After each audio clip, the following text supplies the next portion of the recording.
According to Alex Heath of Cheddar, or Cheddar TV, Apple is planning a games subscription service similar to the likes of Netflix.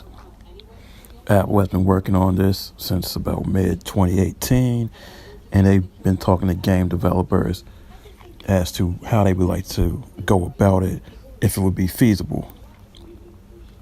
The way I look at it is, wow, subscription fatigue is the first thing that comes to mind. There's so many subscription services out there already.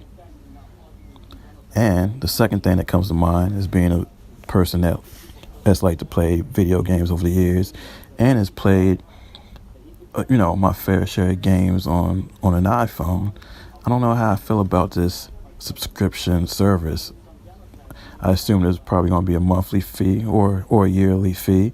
I'm sure it's probably going to be, who knows, maybe just $1 a month, $12 a year. It could be more than that, but I doubt it'll be as high as a Netflix subscription, because as time went on with even the paid apps from the App Store on iOS, the prices went down over time as things became more abundant. You had more developers in there that pushed the prices down, and so you're paying like 99 cents or maybe $1.99 a game. So it could be probably $1 or $2 a month that you have to pay to get access to these games. Now that could be good for people that like to download a lot of games. Maybe a person has a lot of time for that. And I can see it from Apple's point of wanting to increase their service revenue, because once you buy a game, you buy that one time, and that's that.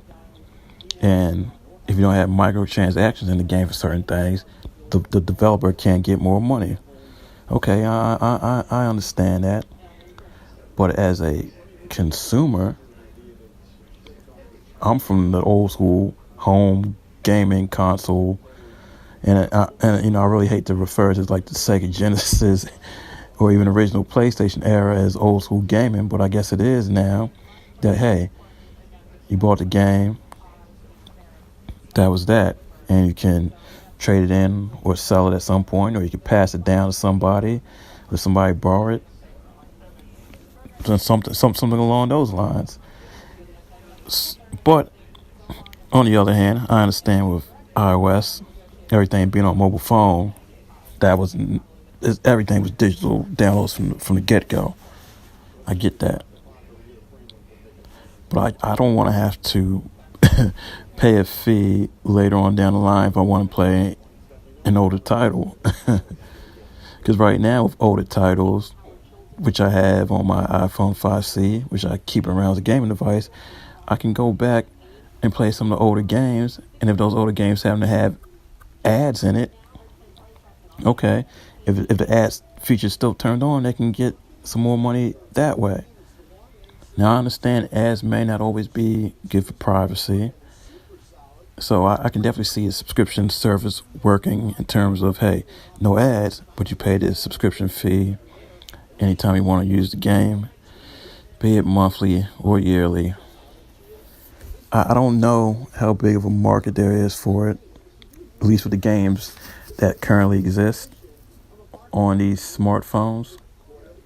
Because even major titles like PlayerUnknown Battleground and Fortnite, hey, you get the free to play and you can use, some microtransactions if you want.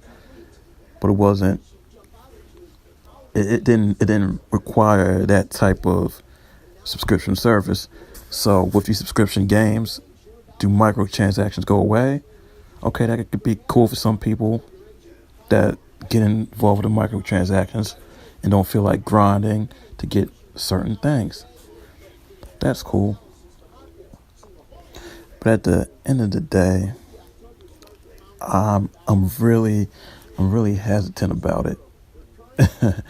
Unless it's a really good price. But when I get a game on the phone, I like to look up information, look up reviews ever so often, maybe once a year, twice at most, saying, hey, what's the best game? Or if I hear a trend of a game catching on, okay, I explore that and explore other games similar to it.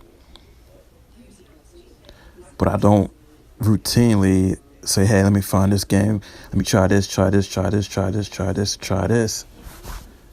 So I don't see it really being too beneficial for me. I get the games I like, and I'll still play it. I'll still play the Riptide GP. I'll try a Candy Crush from time to time. I'll try some of the older titles. I'll try the Sky Forces, Smash Hit, etc. So I like to get my use out of it. And be it digital, I know I can't resell it or anything. So I'm not really worried about that. I just like to get my money's worth out of that. But the only time that game subscriptions make me nervous is when it comes to console gaming. Even though I know, hey, you gotta download these patches and they don't put everything on the game disc, etc. But I'm still like, hey, even if I sell it or give it away, when things get chaotic at a certain point and the servers are down, I can still say, hey, let me hand you this system with the hard drive and all the updates are already on that hard drive that's in the console, and you can go ahead and enjoy the game. So it's not like a subscription where you have to actually have a subscription in order to play those games, and people can take games down. People can take content down when it's digital. And at least if I have it on a hard drive, they won't send out some kind of update to render it useless.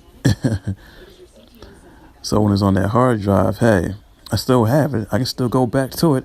I can try to back it up to an external drive in case something goes wrong until I get another drive and put it back on there. So, yeah, that's the only thing I worry about is, how people can react to certain games, or if developers take down games for whatever reason, they no longer have access to it on their subscription service. We see with Netflix, new movie comes out, new movie goes away. It is what it is. They don't want people using up that much bandwidth. If they did use that much bandwidth, they have to raise prices, and you have the storage thing as well. So, yeah, it could have potential for the right people, and the price is right. For me, not so much. And I'm not even sure if this is peak cell phone gaming anyway. I mean, yeah, you have the big titles that are making a splash, but I feel like a couple of years ago was the end of, hey, let me try all these free-to-play and these 99-cent games, and, the Candy Crushes when they blowing up, the Angry Birds, Flappy Birds, things of that nature. But hey, maybe it could be a resurgence in terms of high-quality games like the Fortnites and PUBGs.